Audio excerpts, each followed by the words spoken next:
Mumbai Dahisar cyber police ने एक बार फिर से शानदार काम करते हुए महज कुछ ही मिनटों में एक बुजुर्ग दंपति को 1000 रुपया बचाने में कामयाबी हासिल की है और इसी वजह से बुजुर्ग दंपति आज मुंबई के दहिसर पुलिस स्टेशन पहुंची, जहां पर साइबर अधिकारियों का भव्य स्वागत सत्कार किया गया। दहिसर पुलिस स्टेशन के सीनियर पुलिस अधिकारी के समक्ष यह तस्वीरें लाई गई, जिसमें बताया गया कि स्मिता रमाकांत पारुलकर जो 60 वर्ष यह सेवानिवृत्त हैं और मुंबई से पुणे जाना था। इस दरमियान उन्होंने एक ओला बुक करने के लिए ऐप डाउनलोड किया। दरअसल यह गलती से दूसरा ऐप डाउनलोड हो गया और फ्रॉडस्टर ने इनको हैक करके तुरंत इनके खाते से 60,000 रुपये का चूना लगा दिया। लेकिन जैसे इस बात की मुंबई दहिसर साइबर पुलिस को लगी, साइबर पुलिस ने तुरंत उनके पैसे बचा ली। ओला इंटरसिटीसाठी तर तिकडे आला तो ॲड्रेस टाकला की बियॉन्ड डेस्टिनेशन, बियॉन्ड लिमिट्स म्हणून मी त्यांचा कस्टमर केअरचा नंबर बघितला तर त्यांच्या ॲपमध्ये नव्हता आणि मी नेहमी ह्यानी जाते उबेरनी, पण मी ओला जाते तिकडे म्हणून तिकडे हे केलं आणि नाही म्हणून मी गुगलमध्ये शोधला तो नंबर आणि तो जो नंबर मी डायल केला तो फ्रॉड निघाला। म्हणजे तिकडून त्यांनी सांगितलं की आमची सपोर्ट टीम तुम्हाला कॉन्टॅक्ट करेल आणि तुम्हाला सांगेल की कसं तुम्ही ओला ॲपमध्ये कसं तुम्ही ऑपरेट करायचं की त्याच्यामुळे तुम्हाला ते ॲक्सेस मिळेल।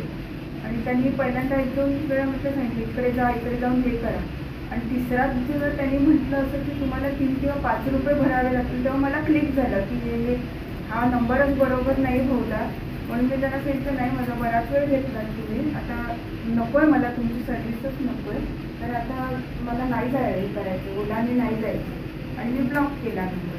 पण ब्लॉक केल्यानंतर एक थोड्या वेळानंतर मला बाहेर जायचं होतं, तर म्हणून मी मोबाईल घेतला तर पुरा मोबाईल हे झाला ब्लॅक झाला। तर मला तरी पण कळलं नाही की माझा मोबाईल हॅक झाला नाही। त्याच्यानंतर मग थोड्या वेळाने मी म्हटलं होतं खराब झाला, जायचं होतं आम्हाला मग म्हटलं अरे मोबाईल बिघडला म्हणून मी मोबाईल रिपेअर करायला तिकडे जायला म्हणून निघाली आणि एवढ्यात एक मेसेज ब्लिंक झालं की तुमच्या इकडून 35,000 डेबिट झाले पण ते फेल झालं, इन्सफिशियंट बॅलन्समुळे फेल झालं असं आलं मेसेज। आणि मग मी खाली स्क्रोल केलं तर 60,000 तुमचे गेले, त्यांनी उचलले आणि माझ्याकडे 60,000च होते बॅलन्स अकाउंटमध्ये, त्यामुळे ते पूर्ण उचलले गेले। आणि त्याच्यानंतर मग माझ्या इथून फोन जाईल ना, मी कसा SBIला फोन लावला, माझा अकाउंट तिकडचं असल्यामुळे मग तिकडचा कसा तरी फोन ह्याच्या मोबाईलवरून लावला। माझ्या फोन तरी हे नाही, इनकमिंग आउटगोईंग दोन्ही येतं मला, तर त्यांनी तिकडे ते UPI वगैरे ते केलं, त्यांनी ब्लॉक केलं आहे। आणि त्याच्यानंतर मग मी म्हटलं आता काय होतं आमच्या ह्याच्यामध्ये कॉलनीमध्ये तुमचेच एक ऑफिसर होता जे आधी इथे होते सचिन सावंत, आता ते ग्रँड रोडला आहे। मग मी त्यांच्याकडे गेली आणि जे काय त्यांनी मला मदत केली आहे म्हणजे तुमच्याच डिपार्टमेंटचे ते म्हणजे हे पण नाही करू शकतो, विचार पण नव्हता केला की 1930ला गेला, त्यांनी त्यांच्या मोबाईलवरून लावला, त्यांनी मला शांत केलं आधी, म्हणाले थांबा बघूया आपण, जर त्यांनी त्या पैशाची फोडफोड केली नसेल तर तुम्हाला मिळतील, नाहीतर मग त्यांनी जे आहे ते सांगितलं मला। पण त्यांनी इतकी मदत केली, इतके तास माझ्याबरोबर 3 तास तरी मी त्यांच्या घरी होती, त्यांच्या फॅमिलीनी म्हणजे त्यांचाही सहभाग आहे त्याच्यामध्ये। मी अपेक्षा पण केली नव्हती की एवढे ऑफिसर आणि आहेत आणि ते इतकी मदत मला कोण करेल म्हणून। आणि त्यांनी मग मला दुसऱ्या दिवशी इथे यायला सांगितलं। इथे सोनल मॅडम आणि श्रद्धा मॅडम ह्या होत्या। सोनल मॅडमनी आधी त्याच्यात टाकलं, बघितलं आणि म्हणाल्या थांबा आधी मिळत नव्हतं तर त्यांना मिळाले।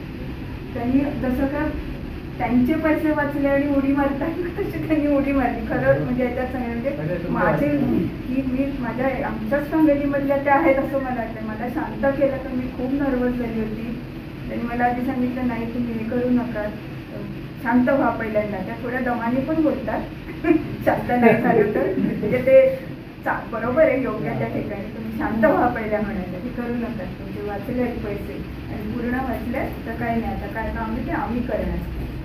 त्यांनी वेळोवेळी फॉलोअप केला, पाटील मॅडमनी मला फोन केला मध्ये की आलेत का तुमचे, नाही आलेत मग आम्ही बघतो पैसे, फॉलोअप केलं हे केलं म्हणून मला 2-3 महिन्यात, नाही तर मी असं बऱ्याच जणांकडून ऐकलं की एकदा गेले की ते किती यांना मिळत नाही, पण तुमच्या स्टाफने मला इतकं कॉपरेट केलं ना की मी कधी विसरूच शकणार नाही. खरंच म्हणजे पोलीस स्टेशनला जायचं म्हणजे थोडी भीती वाटते.